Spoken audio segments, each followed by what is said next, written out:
welcoming to the stage, Izzy!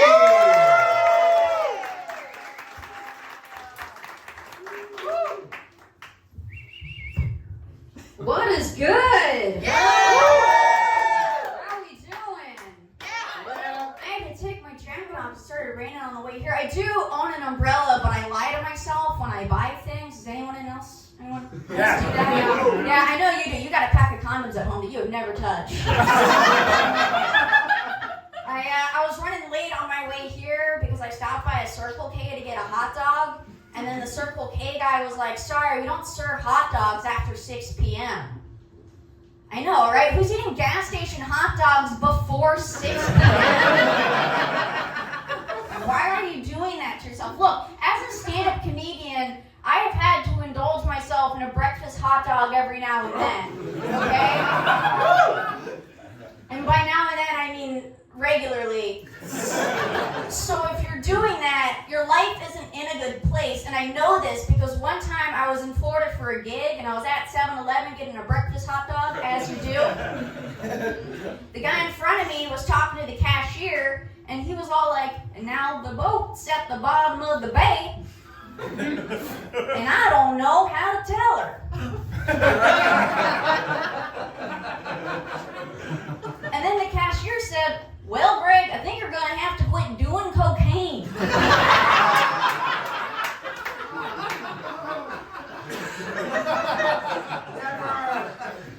I love that 7-Eleven doubles as his therapist's office.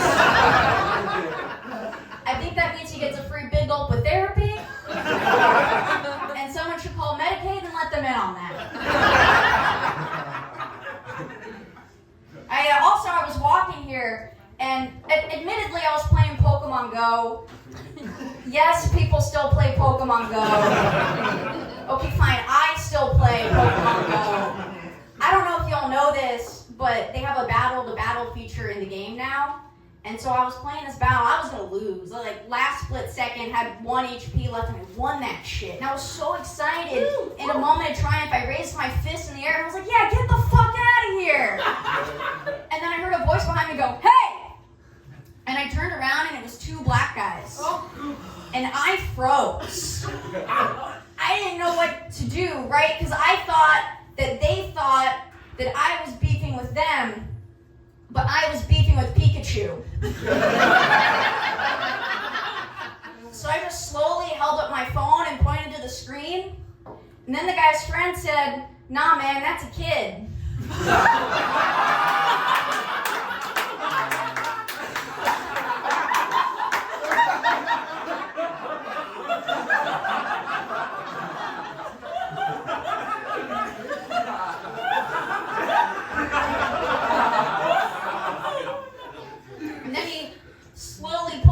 Away.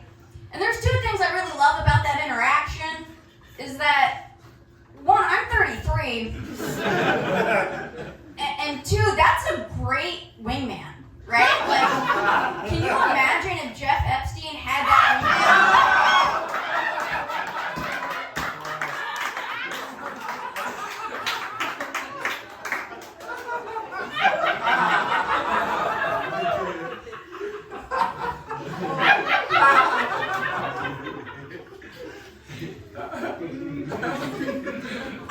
I'm queer, I think, as you can tell by the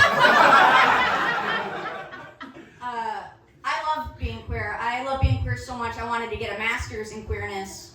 So I got a job at Home Depot.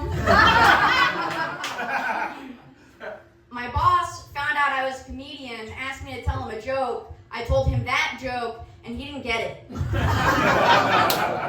I was like, dude, have you never been to the garden section? Because I don't even need Tinder. I just go hang out by the cacti, wait 10 seconds for a lesbian to walk over. Sup, girl, you know, this thing lasts for life, so technically, I'm the housewarming present. When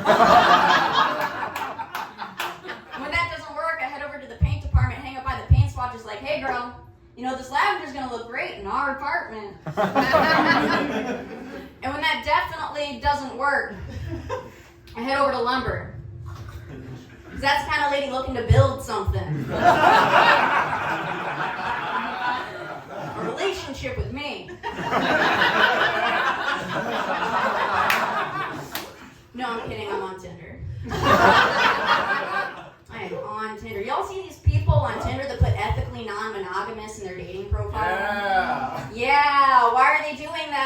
Okay, it's 2024. You want to get laid? Just say so. You don't need to drag ethics into it. Besides, you shop at Amazon. You don't know shit about ethics.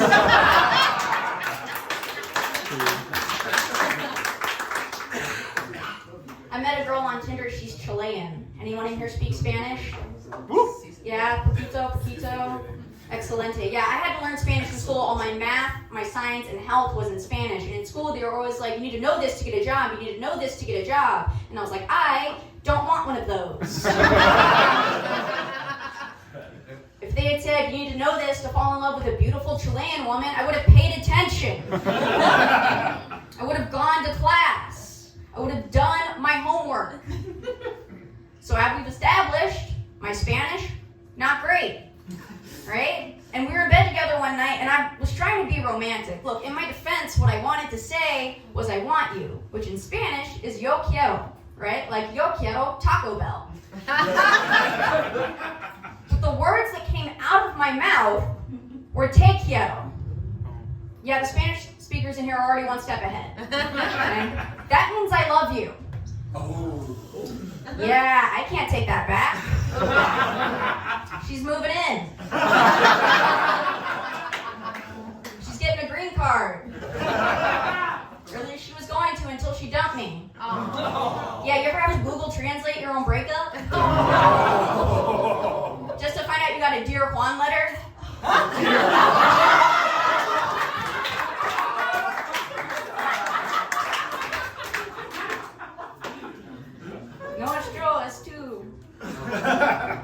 Yeah, no, don't worry about me. I got a new girlfriend now. I'm 2 for 2 on Tinder, y'all. I don't know if you know this, but those are great stats.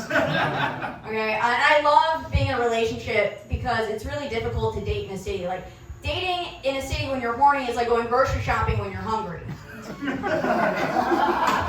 Okay, you're gonna make bad decisions. Alright, we've all done this. We've all left the house a little too high, a little too late at night, woken up the next morning, found a stack of Lunchables in your bed, like, who bought all these Lunchables? Okay, who's gonna eat these? You didn't get the good kind, you didn't get the kind with Capri Sun and the Snickers. No, you got the shitty cheese and cracker ones because you had too much wine. You were feeling fancy.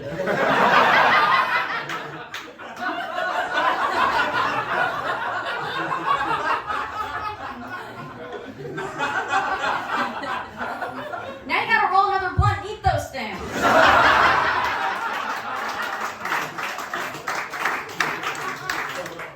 Gonna have Lunchables texting you for days trying to Netflix and chill.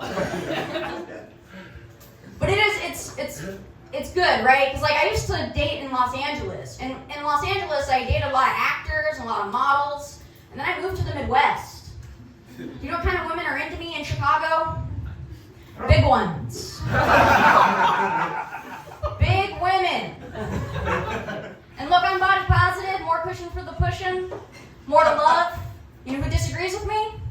Physics. Gravity.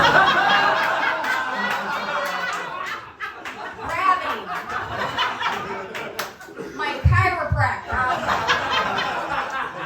He's like, Izzy, you gotta quit doing what you're doing. And I'm like, I can't, Doc, it makes me feel tall. Plus, you know what they say, when in Rome, fuck fat chicks, absolutely. That is the saying. Some of you took a history class, proud of you. I went on a trip with my girlfriend recently. We planned this whole trip together, okay? I can't emphasize that part enough, all right? We booked the flight together. We booked the hotel together. So, of course, she calls me a week later and says, babe, we have a problem. I said, what's the problem? She said, I'm going to be on my period the whole time we're there. I said, babe, no problem. I'm anemic.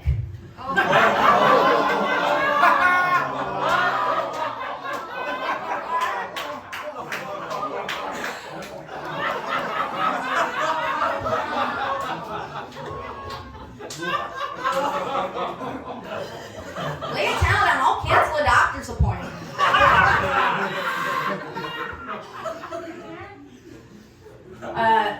It's Pride Month. Happy Pride Month.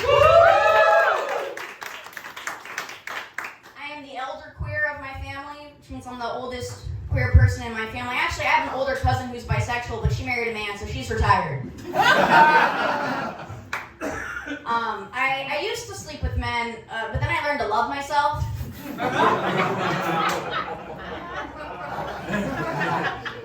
I once slept with a guy, and after sex, he turned to me and said, Izzy, you should dress more like a girl. And I was like, oh, my bad, I'm sorry, I thought you took my clothes off to have sex with me. Not take me on a shopping spree to Forever 21. Like, I know I'm queer, I didn't realize I was so queer that every time I fuck a dude, he becomes my shopping buddy. Before sex, he barely knew what a peacoat was. Now he's trying to tell me I have a winter palate. And the sad part is that after I kicked him out, I Googled it and he was right. This whole time I thought I was a spring.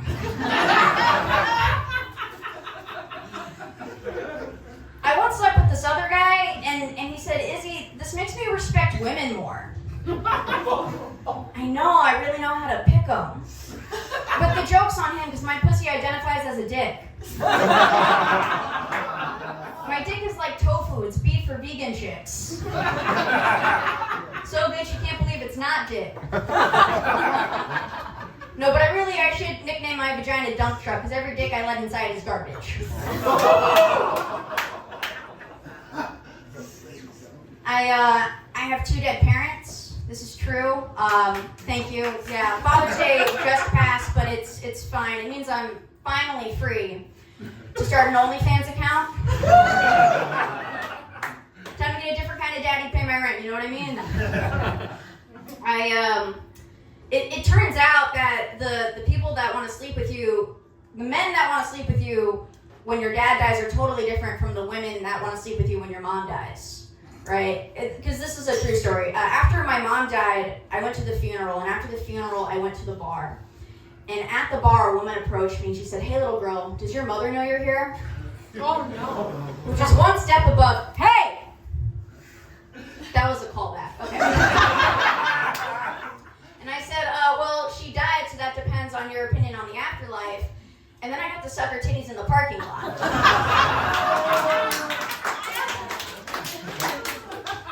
When I went to open her blouse, a penny fell out of her boobs like it was a video game. Just perfect moment. When my dad died, those are the men that you would not sleep with under any other circumstances. Yeah, because those are the kinds of guys that want you to call them daddy, which is weird, because I'm daddy.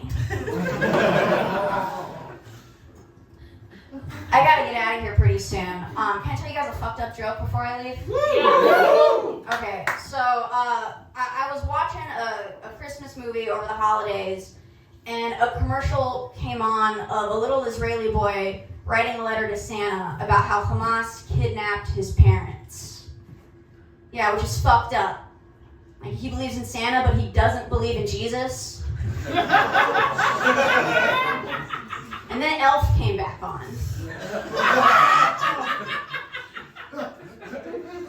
Okay, there's like 3 political people in this room. I really do have to get out of here. I'll leave you with this. I don't know if you picked up on the jokes, but I am non-binary, but legally I'm still a woman because I was born with a vagina, so I'm only 70% of an American citizen. I'm not trying to lose my civil rights, get an X mark on my driver's license. That's not a fair exchange for me, right? Plus, I'm a comedian. Most of my gigs are in red states. Can you imagine what would have happened if I had gotten pulled over in Florida, where you can't even say gay? Cop knocks my window, license or registration, ma'am. I hand him my license. He looks at it confused. Ma'am, why is there an X where there should be a gender? Officer, would you believe me if I told you that is a treasure map?